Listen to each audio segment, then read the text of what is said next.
আসসালামু আলাইকুম এভরিওয়ান। আজকে আমি মোমো বানিয়ে সবাইকে চমক দিয়ে দিয়েছি।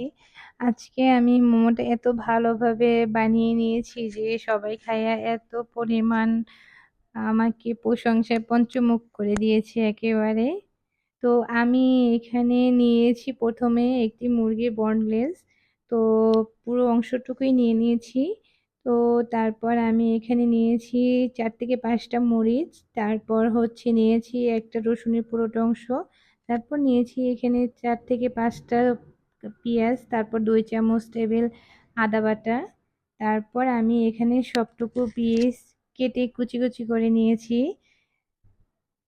তারপরে আমার পুরো পেস্টটা কাটা হয়ে যাওয়ার পরে আমি আর দেখতে হবে, খেয়াল রাখতে হবে যে পেঁয়াজের যেন একেবারে কুচি কুচি হয়, যাতে করে কোনো মানে বড় অংশ না থাকে, সেদিকে লক্ষ্য রাখতে হবে। তো তারপর আমি এখানে তেলটা দিয়ে দিছি ফ্রাই প্যানে। তো তারপর আমি আদা বাটা রসুন দিয়ে দিছি। আর এই প্রসেসটা একটু লক্ষ্য রাখবেন, এখানে কিন্তু এই যে রসুনটা আর আদা বাটাটা আপনি ভালো করে ভেজে নেবেন, তাতে করে মশলার ঘ্রাণটা থাকবে না, অনেক ভালো হবে গন্ধটা। তারপর আমি এখানে ভালো করে ভেজে পুরো অংশটা আমি ব্লেন্ডারের ভিতরে দিয়ে দিব। তারপর মুরগির অংশটাকেও দিয়ে দিব। এখানে তেলটা আমি নিয়ে নিয়েছি পুরোটাই। তারপর হচ্ছে আমি এটাকে ভালো করে ব্লেন্ড করে নিব। আর এখানে তেলটা আপনারা পুরোটাই ইউজ করতে পারবেন। তারপর হচ্ছে আমি এটাকে ভালো করে ব্লেন্ড করে নিব, যাতে করে সম্পূর্ণ সুন্দরভাবে প্রসেস হয়।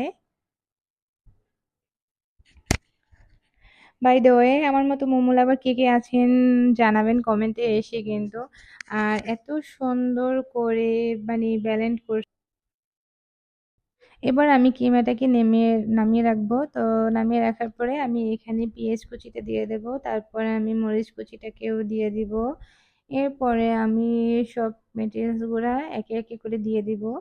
তো এরপরে আমি দেব এখানে লাল মরিচের গুঁড়ো ১ টেবিল চামচ। তারপর হচ্ছে এখানে আমি দিয়ে দেব সয়া সস ১ টেবিল চামচ পরিমাণ।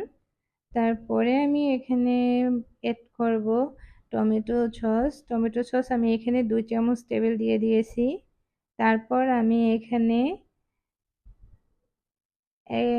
দিয়ে দিয়েছি আমি গোলমরিচের গুঁড়ো ১ টেবিল চামচ। তারপর আমি এখানে দিয়ে দিয়েছি হচ্ছে ১ টেবিল চামচ চিনি। তো আর ১ টেবিল চামচ চিনি দিব। তো স্বাদ অনুসারে আপনি দিয়ে দিবেন, একটু নুন দিয়ে দিয়েছি।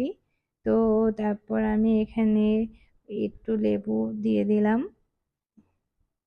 মিডিয়াম সাইজের লেবু পুরোটাই দিয়ে দিব। আমি টেস্টিং সল্ট এখানে স্কিপ করে গেছি, তো আমি এটাকে দিব না, আপনারা চাইলে দিতে পারেন। তো এরপরে ভালো করে মিক্স করে নিব। তারপরে আমি পুরো লেবুর রসটা দিয়ে দিব। তারপরে আমি এটাকে ভালো করে ম্যারিনেট করে মিক্স করে রেখে দিব। এখানে আমি টেস্টিং সল্ট স্কিপ করে গেছি, আপনারা স্বাদ অনুসারে দিয়ে নিতে পারেন, আমি দিইনি।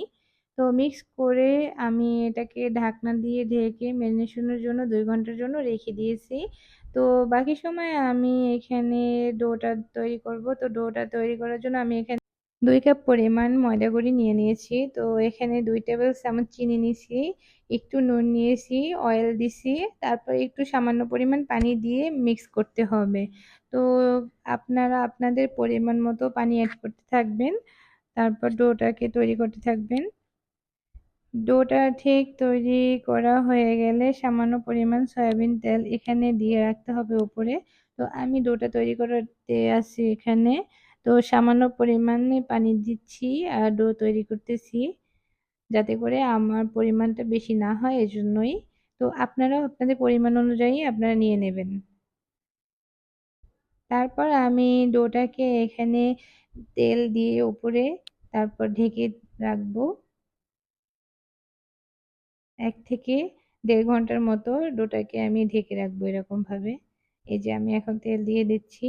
তো এরপরে আমি এটাকে ঢেকে রাখবো একটু মাখায়া।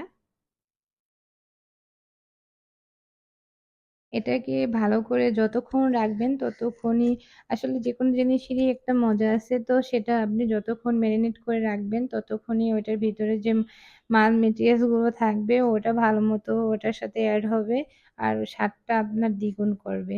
তো এজন্য যত সময় রাখবেন ততই আপনার ভালো আর মজাটা লাগবে। তো এই যে আমি এখন রেখে দিব ঢাকনা দিয়ে ঢেকে।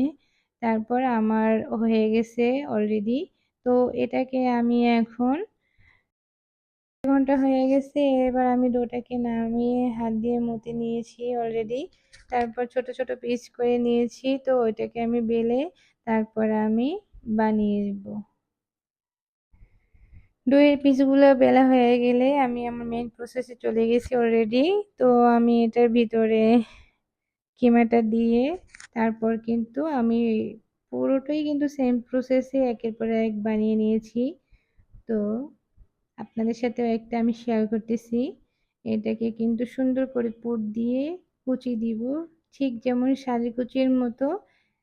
এই যে দেখেন, এভাবেই আপনারা করবেন তাহলে আপনি খুব সহজ আর খুব সুন্দরই একটা মোমো হয়ে যাবে। এই যে সেম ভাবেই আমি আরো একটা দেখাবো। সারের কুচির মতো কুচি দিতে দিতে এটাকে গোল করে ফেলবো, এটা গোলাপ ফুলের মতো। তাহলে কিন্তু সুন্দর একটা ডিজাইন তৈরি হয়ে যাবে। আর আমি কিন্তু রাইস কুকারে আগে থেকেই পানি গরম দিয়ে রেখেছি যাতে করে প্রত্যেকটা মোমোতে ভালোভাবে হয়ে যায় তাড়াতাড়ি। তারপর আমার পুরো মোমো বানানো হয়ে গেছে অলরেডি। এভাবেই আমি একের পর এক বানিয়ে ফেলেছি। তো এই যে আরেকটি আপনাদের সাথে শেয়ার করতেছি। এভাবেই কিন্তু একেবারেই সহজভাবে আপনারা বানাইতে পারেন। তারপর আমার প্রত্যেকটা মোমো বানানোর শেষে আমি এই যে আপনাদের সাথে শেয়ার করতেছি। তারপর আমি এখন এইখানে রাইস কুকারে অয়েল দিয়ে নিছি যাতে করে একটার গায়ে আরেকটা না লাগে আর এটা যাতে ওঠাতে কষ্ট না হয়।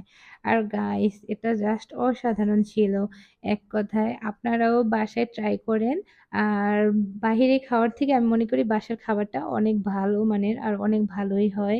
তো এটা আসলেই আর এত মজা ছিল আর মাংসটা এত জুসি ছিল। বাসায় আমার দেবর, আমার হাজবেন্ড, আমার ছেলে পিচ্চি, ও তো ছোট মানুষ, ও খাইছে, এত ভালো লাগছে। সবাই খুব ভালো রিভিউ দিছে। আসলে বাচ্চারা মজা পেলেই একটা খাবার খায় আর আমার হাজবেন্ড আমার দেবর তারা তো খায় খুবই মজা পাইছে। আর দেখেন আপনারাও বলেন কেমন হয়েছে, আমার ভিডিওটা কেমন হয়েছে সবাই বলবেন কিন্তু কমেন্ট এসে। আর সবাই কিন্তু বলে যাবেন। আর আজকের ভিডিও কিন্তু এ পর্যন্তই। সবাই আমার জন্য দোয়া করবেন। ভালো থাকবেন সবাই, সাবস্ক্রাইব করে দিবেন। আল্লাহ হাফেজ।